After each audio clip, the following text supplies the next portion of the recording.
எவ்வளவு சம்பாதிக்கிறாரு? அவரு 25 சம்பாதிக்கிறாரு. வீட்டுக்கு எவ்வளவு அனுப்புறாரு? வீட்டுக்கு அனுப்புறது இல்ல, அவனோட சேலரி அவனுக்கே சரியா இருக்கு. 25,000 ரூபாய். நீங்க கேட்கலையா ஒரு நாள்? ஏன்டா 25,000 சம்பாதிக்கிறேன், ஏன்டா வீட்டுக்கு காசு அனுப்புறேன்னு கேட்கலையா நீங்க? எஜுகேஷன் லோன் கூட அவன் கட்ட மாட்டேங்கிறான் சார். எஜுகேஷன் லோன் வாங்கி அது கட்டுறவன்ட்டா சொல்லி வாங்கி கொடுத்தது, அது நான் தான் கட்டிட்டு இருக்கேன். நான் எவ்வளவு கட்டுறீங்க இப்ப எஜுகேஷன் லோனு? இப்போ 2,500 ரூபாய் கட்டுறேன் நான். பிள்ளைகளுக்கு அப்பாவோட கஷ்டத்தை சொல்லுங்க. நீங்களே இப்படி இருப்பீங்கன்னு வச்சுங்களேன், அவனால அதை உணரவே முடியாது. இல்ல சார், இந்த காம்படிஷன்ல நிறைய பிரஷர் இருக்கு சார் அவங்களுக்கும். அதனால நம்மளும் நம்ம சைட்ல இருந்து ரொம்ப கொடுக்காம இருந்தா நல்லதுன்னு நினைக்கிறேன் நான்.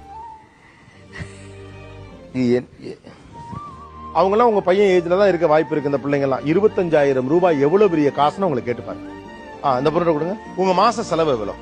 20,000 தான். 20,000 ரூபாய். எத்தனை பேருக்கு சேர்த்து இதெல்லாம்? 4 பேர் சார். 4 பேர் கொண்ட ஒரு குடும்பத்துக்கு ஒரு சிம்பிளான லைஃப் லீட் பண்ணா மொத்தமே 20,000 ரூபாய் தான் தேவைப்படுது. உங்களுக்கு இந்த 25,000 ரூபாய் சம்பளம் கிடைச்சா நீங்க என்ன பண்ணுவீங்க? சார், அம்மாக்கு கடன் இருக்கு சார், அது எவ்வளவு சீக்கிரம் முடியுமோ அடைச்சிடலாம் சார். நீங்க மதர்ஹுட்டோட பெஸ்ட குடுக்கறதா நினைச்சுக்கிட்டு ஒரு பொறுப்பு இல்லாம ஒரு பிள்ளைக்கு குடும்பத்துடைய நிலைமை தெரியாம நாம இப்படி இருக்க கூடாதுங்கிற எண்ணம் தெரியாம